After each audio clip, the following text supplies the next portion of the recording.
หัวขึ้นมาขาจะจังแล้ววันนี้เกียดกล้วยจะออกต้องเอามือไปซอยมือมันออก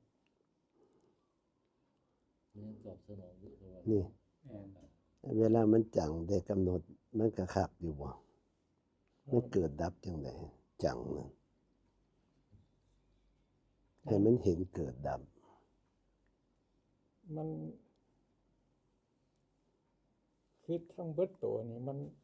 บ่มีหม่องเอาเลยนะครับ แม่นเบิดครับเพราะว่าคันเฮาเบิ่งก็คักแล้วหั่นร่างกายนี่เป็นสมบัติโลกมนุษย์เฮามายืมเขาใช้ส่วนพญาจิตราชกับอำมาตย์คือเจตสิก2อย่างบุญกับบาปอันนั้นเป็นผู้ปกครองเป็นผู้ดูแลเบิ่งให้มันออกคักๆแยกออกคนละส่วน